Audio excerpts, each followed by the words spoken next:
have a dream that one day on the red hills of Georgia, my country tears of thee, sweet land of liberty of thee I sing, land where my fathers died, land of the pilgrim's pride, from every mountainside, let freedom ring, and if America is to be a great nation, this must become true, so let freedom ring. From the prodigious hilltops of New Hampshire, let freedom ring. From the mighty mountains of New York, let freedom ring. From the hiking Alleghenies of Pennsylvania, let freedom ring. From the snow-capped Rockies of Colorado, let freedom ring. From the curvaceous slopes of California. But not only that, let freedom ring from Stone Mountain of Georgia. Let freedom ring from Lookout Mountain of Tennessee. Let freedom ring from every hill and molehill of Mississippi, from every mountainside. Let freedom ring, and when this happens, when we allow freedom ring, when we let it ring from every village and every hamlet, from every state and every city, we will be able to speed up that day when all of God's children, black men and white men, Jews and Gentiles, Protestants and Catholics, will be able to join hands and sing in the words of the old Negro spiritual, free at last, free at last. Thank God Almighty, we are free at last. This is the third installment, and today we're going to talk a bit about the civil rights movement, the 60s. And so what I'd like for you to do is just tell me about the 60s, the civil rights movement in San Antonio, civil rights movement all across the country, how you became involved in it, that sort of thing. I think you ought to look to the background of a black youngster growing up in a city like San Antonio to really get a preview of what the 60s was all about. When I began hearing my father talk about A. Philip Randolph, which was far ahead of the massive civil rights movement that I participated in, my thoughts were turned towards civil rights. During those conversations my dad had with my mother around the dinner table. Now what he talked about was his rights as a member of the labor union. The Pullman porters recognized the extent to which they were being exploited, but those who complained would be fired. A lot of men got fired fighting and trying to defend yourself. You can't defend yourself. While there was interest in the need for a labor union, many of the Pullman porters were concerned to support this openly. They needed someone.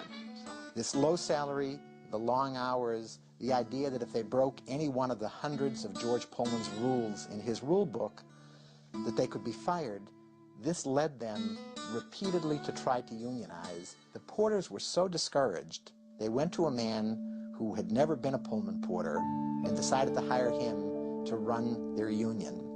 This guy had a track record of abject failure. He had tried 4 times to organize unions, and each time he had failed. He was an avowed socialist. He was everything that you would think would guarantee failure. He was a man named A. Philip Randolph.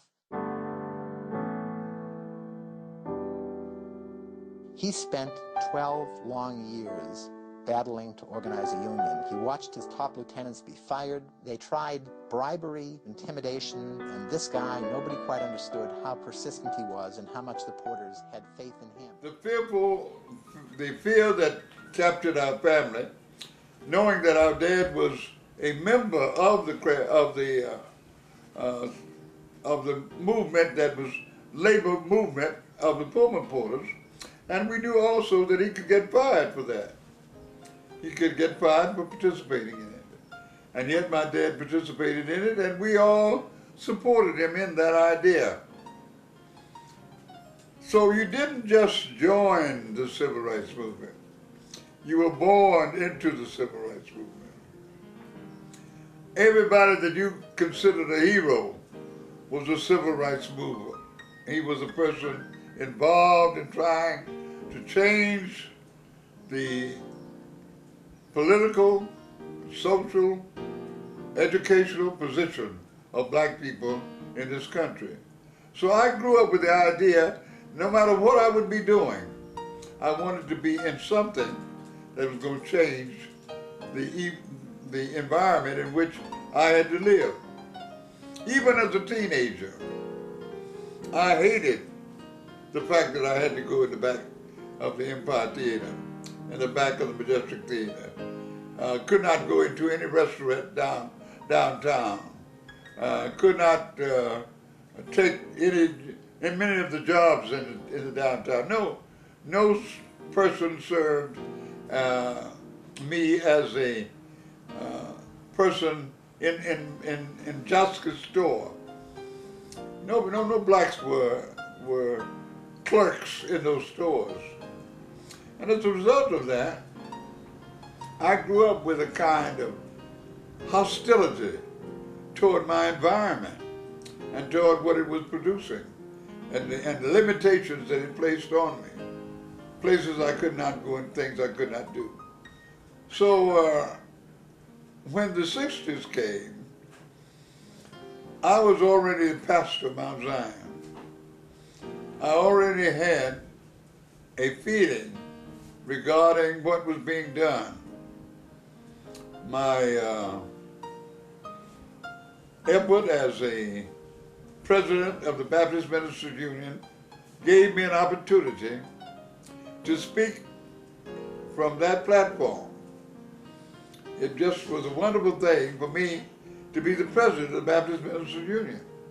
Because no matter what happened, I could go down and say, in the name of the Baptist Ministers Union, I'm here. So it gave me a sense of leadership and a sense that I had some following behind me in trying to get certain things done. Now what you must realize first, and what I'd like for young people to realize, that the movement rather of civil rights began largely as a legal effort through the courts, working through the courts. As a youngster, I also gave my nickels and dimes as a member of the Youth Council to the NAACP. The NAACP then was working on equal teachers' salaries.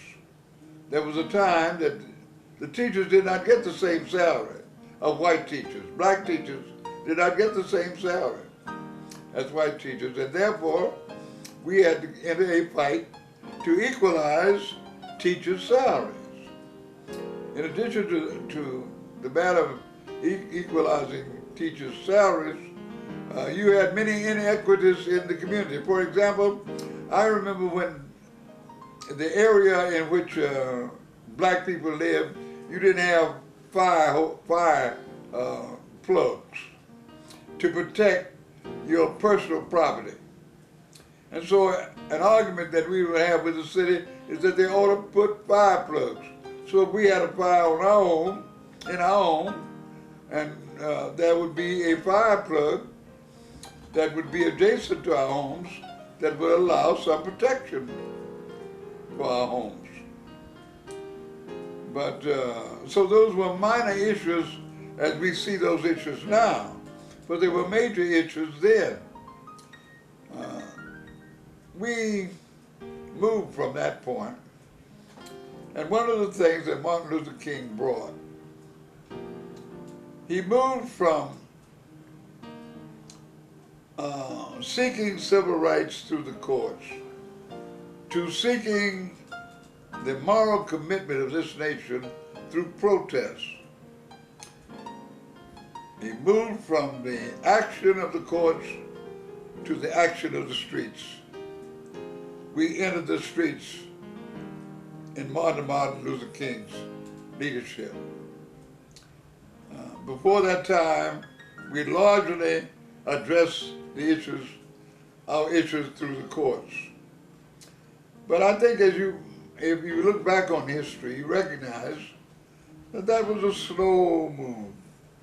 You had to go through the courts. It was a very slow effort. What we got out of Martin Luther King was much faster. Change could take place much faster because it addressed the moral issue to the old community. It also created an environment that had some negative effect on the economy of the city. Many of you might remember Little Rock, Arkansas, when the schools were open in Arkansas, that many of the whites protested that opening. And it was necessary for the president to send down troops in order to see that those children were able to go to school. But this also had an economic effect on Little Rock, Arkansas. And I'm of the opinion that many of those stores, many of those businessmen decided we have to stop this because it's going to break us. We're going to lose money. We cannot afford to have this kind of unrest in our city and feel like we can do business with people throughout the nation. So that was an indication of the importance of public protest. When they were building the hemisphere here in San Antonio, our civil rights movement was active.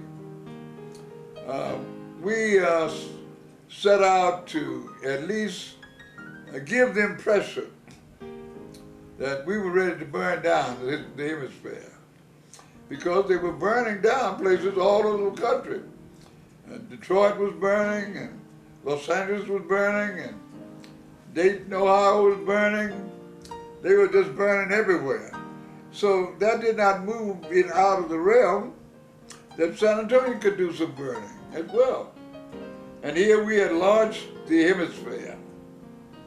As a matter of fact, I'm of the opinion that the reason the back door to hemisphere was not open to the east side was that they did not want to make easy access to the hemisphere. So you had to go all the way to Alamo Plaza to come in the front door of the hemisphere.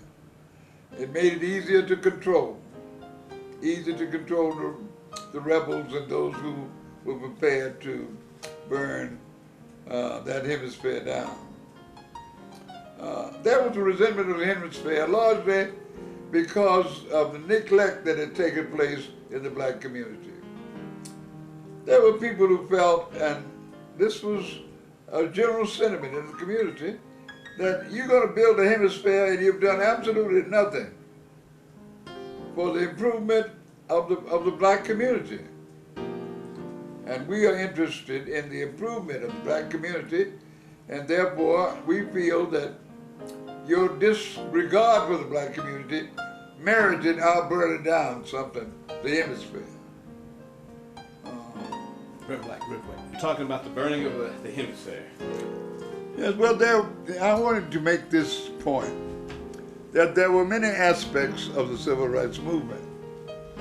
For example, Thurgood Marshall came to our church, my church, Mount Zion First Baptist Church, right after he had gotten the Supreme Court decision regarding the desegregation of public schools. And this city was rejoicing. Mount Zion was packed at that time. And to hear Thurgood Marshall speak about the decision that was made by the Supreme Court. Nevertheless, he spoke that night.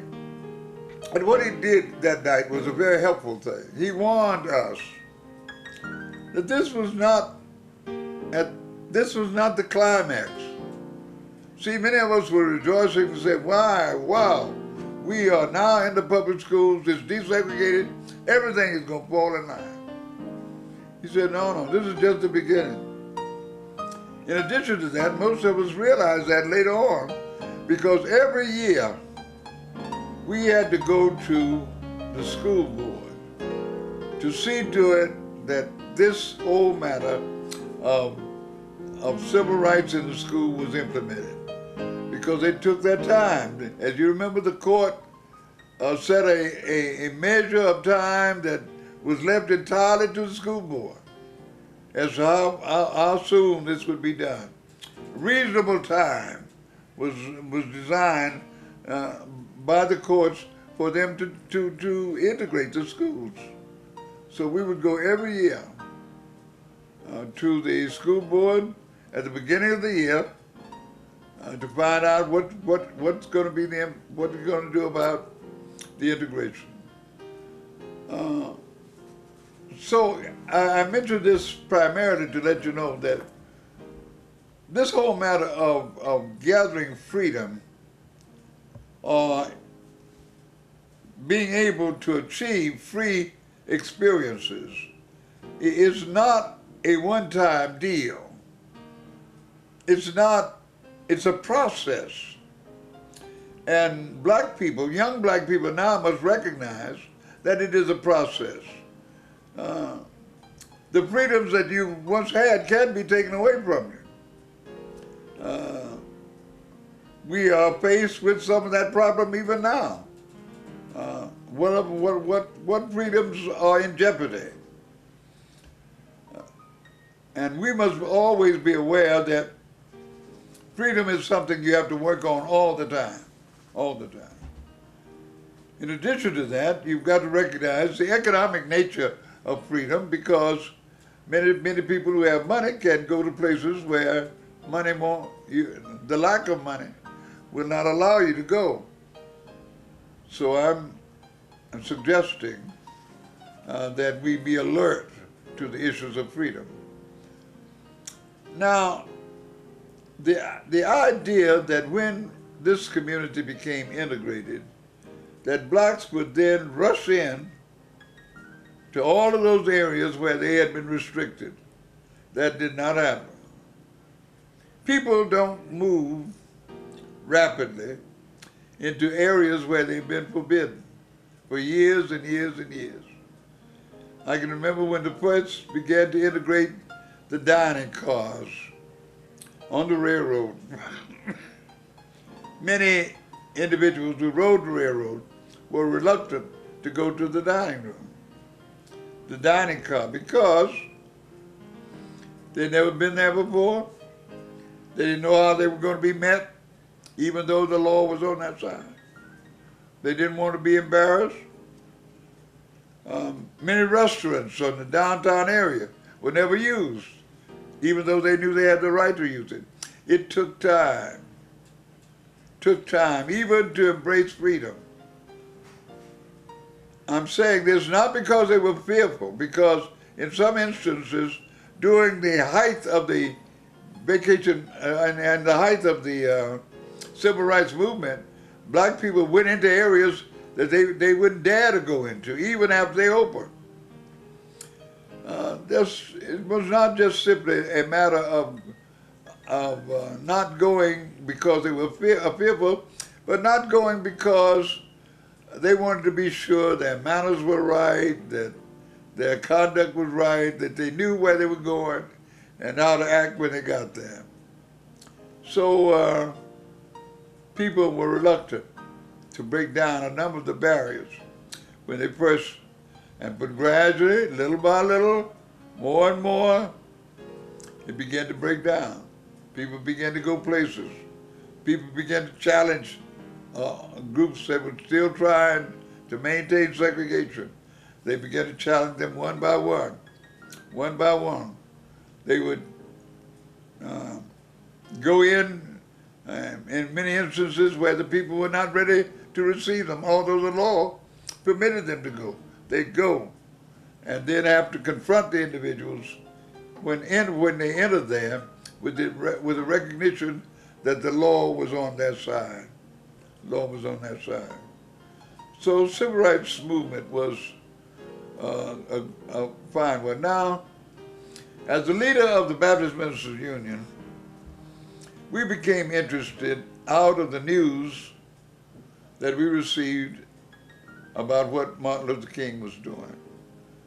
The day that Martin Luther King's house was bombed, I was asked by the Baptist Ministers Union to call Martin Luther King and see if there was anything we could do that would be helpful to him. I was asked to call, and I called him. And I knew that his phone was tapped. So we talked very briefly. I simply let him know that the Baptist Ministers Union in San Antonio would be sending him some money in terms of the Montgomery movement that they had on in terms of trying to deal with the buses there in Montgomery. They had an awful condition of buses there, but black people had to put their money in the front of the bus and then go to the back door to go in the bus. And as a result of that kind of treatment, it set up the boycott on the buses. And we were from San Antonio, Baptist ministers from San Antonio, registered money to help him buy cars, automobiles, to get those people to work. Because many of them were working, even though they had the boycott on the bus, they needed to go to work. And we helped from that point of view. In addition to that, the activity here in the city of San Antonio involved setting up picket lines. I can remember picket lines around Justice. I can remember picket lines around City Hall. I can remember picket lines that stood in the door of a very fine restaurant in Justice itself that was on the second floor of Justice. We just stood in the door and blocked anybody going in and out. People didn't want to come in and out with you standing in the door of the place. Young people stood in the line at Majestic Theater to block the entrance of people coming into the Majestic Theater. We put picket lines around Handy Andy grocery store because of their unwillingness to assign jobs to blacks for the cashiers. Handy did not want to assign blacks to the cashiers, and we put picket lines around. The one they had a Handy right there on Houston and New Brunswick. It was not where HEB is. It was across the street from there, and we put